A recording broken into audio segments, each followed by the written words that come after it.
ছাড়ো, তুমি আমার কথা শোনো, ছাড়ো আমাকে।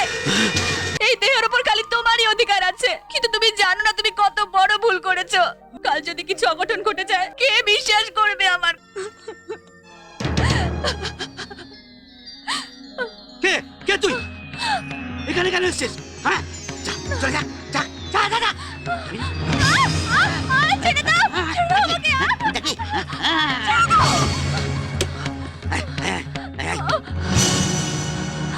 কি হয়েছে? কি হয়েছে? কি হলো?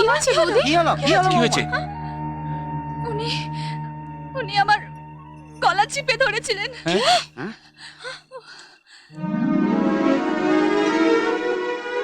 হ্যাঁ রে মা, ও তো ঘুমিয়ে পড়েছে। তোর গলা টিপলো কে?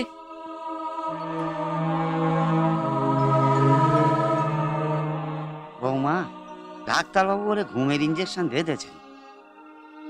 মা, বৌদি মনে হয় ভয় পেয়েছে। তুই ভয় পেয়েছিস মা? তুই এ ঘরে না শুয়ে যা সামনে ঘরে গিয়ে শো। রামু, মা, বৌমাকে সামনে ঘরে বিছানা করে দে তো। যে আগে দেখো মা, অজয়ের ঘরে একা আসবে না, রামু কিংবা সীমাকে সঙ্গে নিয়ে আসবে। হ্যাঁ, সীমা, বৌদিকে নিয়ে যাও। এসো বৌদি। যাও মা। কবি অনন্ত বন্দ্যোপাধ্যায় যুগকবি অজয় চৌধুরীকে আশীর্বাদ করুন। আশীর্বাদ করলাম। আরে আরে, কবি সম্রাট উপেন্দ্র ভঞ্জ, আপনাকে কোটি কোটি প্রণাম, crore crore.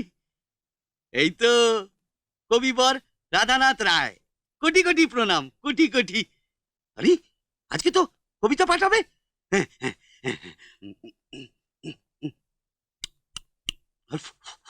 Hello hello hello, mike testing 1 2 3 4। বন্ধুগণ, আজ এই কবিতা পাঠ অনুষ্ঠানে মুখ্য অতিথি হিসাবে যোগদান করবেন বিশিষ্ট কবি শ্রী শ্রী শ্রীযুক্ত গোপবন্ধু দাস।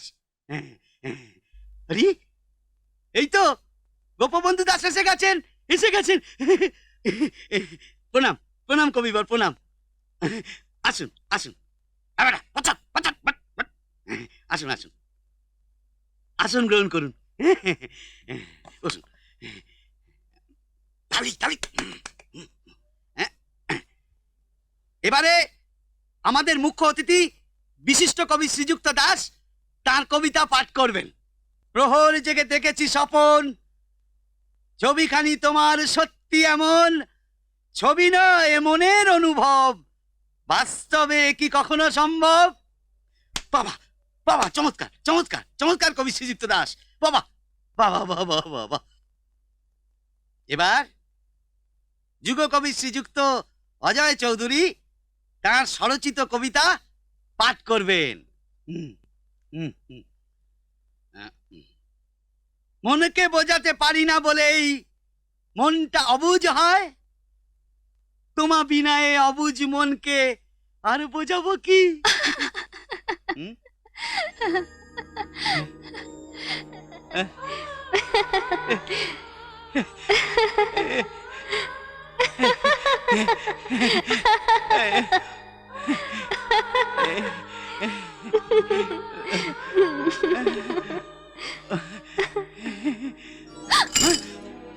কে তুই? কে তুই? যা চলে যা, যা, দেখছিস না এখানে কবিতা পাঠ হচ্ছে, যা চলে যাও, যা যা। কি হয়েছে মা? কি হয়েছে? অজয় কিছু করেছে তোকে? কথা বলছিস না কেন? তুই নিশ্চয়ই ওপরে একা গিয়েছিলি। কতবার বলেছি মা, একা ওপরে যাবি না, রামুকে বা সীমাকে সঙ্গে করে নিয়ে যাবি। আমার এ জীবন খানি মনকে বোঝাতে পারি না বলে তো মনটা অবুঝ হয়। তুমি বিনা মন কিছুই বোঝে না, তারে বোঝাবো কি? বালুকা বেলায় নামটি মোর এমনই লিখে দিও, তোমার খেলার সাথী করে চিরদিন রেখে দিও। কে তুমি? কবির কবিতা, তাই না কবিবর? এই বদমাস মেয়ে,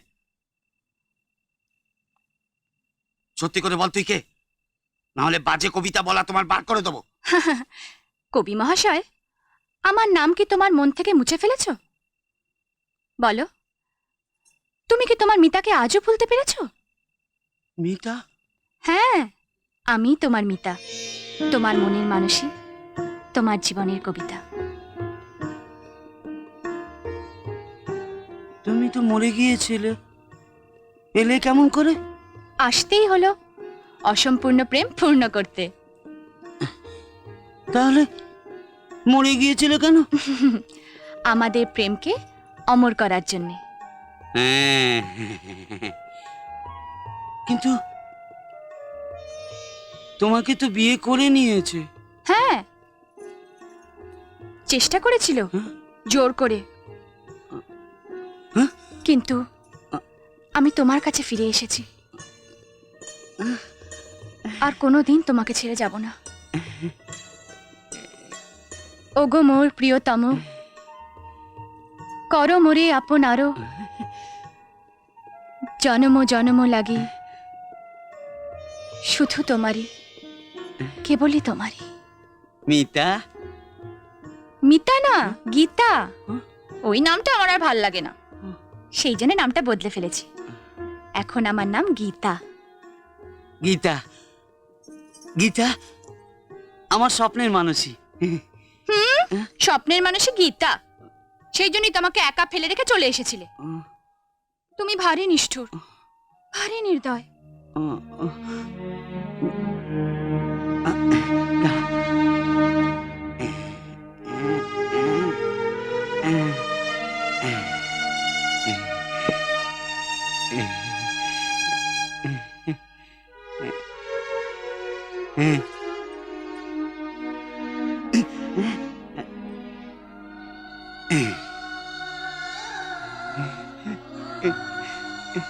আমার গীতা, আমার গীতা, আমার গীতাকে আমি ছাড়বো না, আমি ছাড়বো না, ছাড়বো না।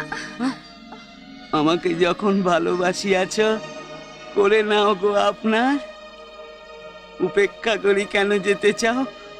করে দিয়ে মরে পড়। ছাড়বো না, ছাড়বো না, আমি ছাড়বো না, আমি ছাড়বো না। দরজাটা খোলা আছে, আমি বন্ধ করে দিয়ে আসি।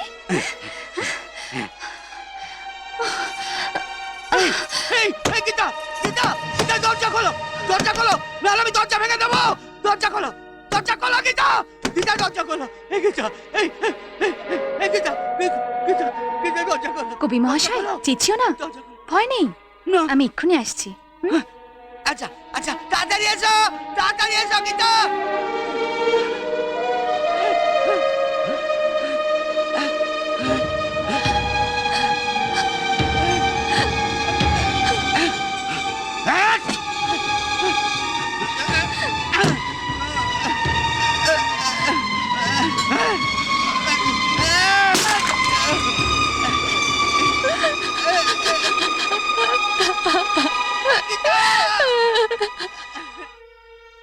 অজয় বাবু, জল খাবার খাবে এসো। তুই কে? এখানে কেন এসছিস? আমার বউ কই? যা, যা, যা, যা, ভাগে, যা, যা, ভাগ।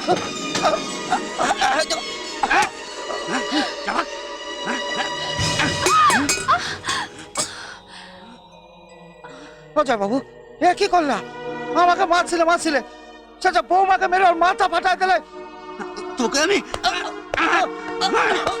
মারো, আরো জোরে মারো, এটা দিয়ে মারো, এমন মারো যেন আমাদের ব্যাপারে আর কোনোদিনও কথা বলতে না পারে। আরে ভালো মজা তো। আমি ওর স্ত্রী, ও আমার মাথায় ফাটা কি মেরেই ফেলুক, তোমার কি আসে যায়? কি দাঁড়িয়ে দাঁড়িয়ে মুখ দেখছো কি রামু কাকা? যাও, আমাদের স্বামী স্ত্রীর ব্যাপারে আমরা বুঝবো। উনি এলেন নাক গলাতে। আহা, আমার মাথা ফেটেছে, তোমার কি? নাকি বলছো? ঠিক আছে, এটা ফেলে দাও, এটাও ফেলে দাও, সব ফেলে দাও, সব ফেলে দাও।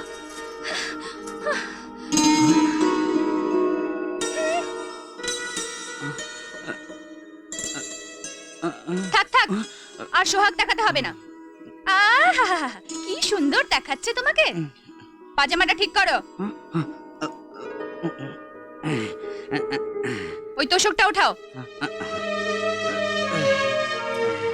ঠিক করে পাতো। চাদরটা দাও, তাড়াতাড়ি করো।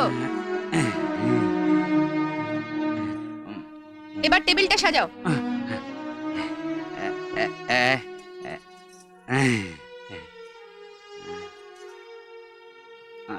ফটোটা সোজা করো।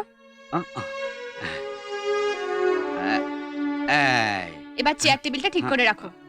হুম, এসো, জল খাবার খাবে, এসো। আহ, বসো।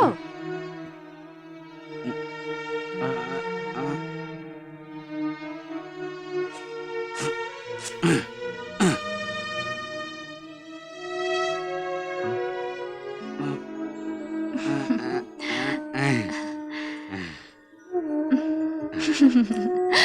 এসো, বসো। হুম,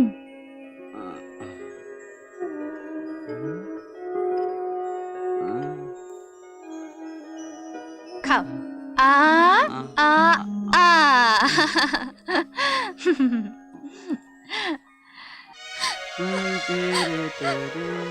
নাও, খেয়ে নাও। এই, তুমি কাঁদছো কাঁদছো কেন গো? কাঁদবো না? আমি কি বাড়ির কেউ নই? হ্যাঁ? আমার কি মান সম্মান বলে কিচ্ছু নেই? বাড়ির বউ হিসেবে কাউকে কিচ্ছু বলার অধিকার নেই। বলো, তুমিই বলো, এরকম করে দেখছো কি? যাও, ওদের গিয়ে বলে এসো আমি তোমার স্ত্রী বলে। যাও। হ্যাঁ হ্যাঁ, তুমি আমার স্ত্রী। এই, কে বলেছে তুমি আমার স্ত্রী না? তুমি আমার স্ত্রী, আমার স্ত্রী। হ্যাঁ হ্যাঁ। তোমাকে বলে কি হবে? তুমি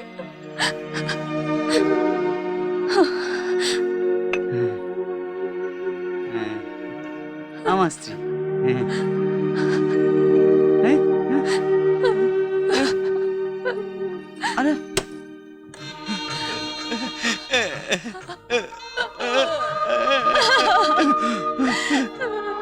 গীতা,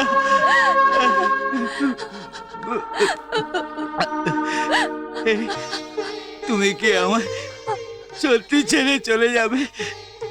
না, কখনো না। কয়েক মুহূর্তের জন্য স্বার্থপরের মতো আমি ভুলে গিয়েছিলাম যে আমি এ ঘরের বউ, তোমার স্ত্রী। এই,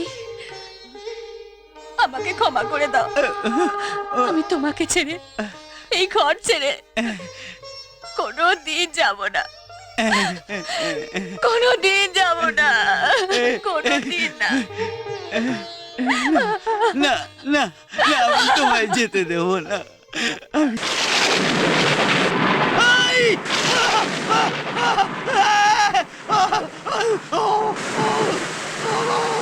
গীতা! গীতা! কি হলো? কি হয়েছে? চিৎকার করছো কেন? তুমি অচেনা কোথায় চলে গেছিলে? আরে বাবা, আমি কোথাও যাইনি। কাপড়গুলো ভিজে যাচ্ছিল, আনতে গিয়েছিলাম।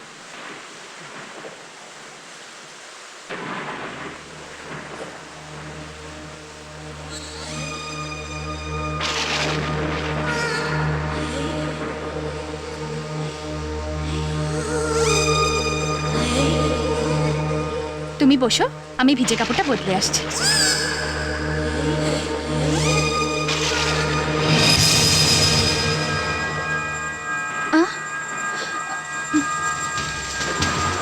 তুমি এখানে কি করছো? যাও, তোমার ঘরে যাও। এ কি করছো? তোমার ঘরে যাও, আমার কথা শোনো। যাও, ও ঘরে যাও, যাও, তোমার ঘরে যাও। দেখো, আরে, তোমাকে বললাম ওই ঘরে যাওয়ার জন্য। ছাড়ো, দেখো, আমার কথা মানো। ছাড়ো, ছাড়ো, বলছো ছাড়ো, ছাড়ো, তুমি আমার কথা শোনো, ছাড়ো আমাকে।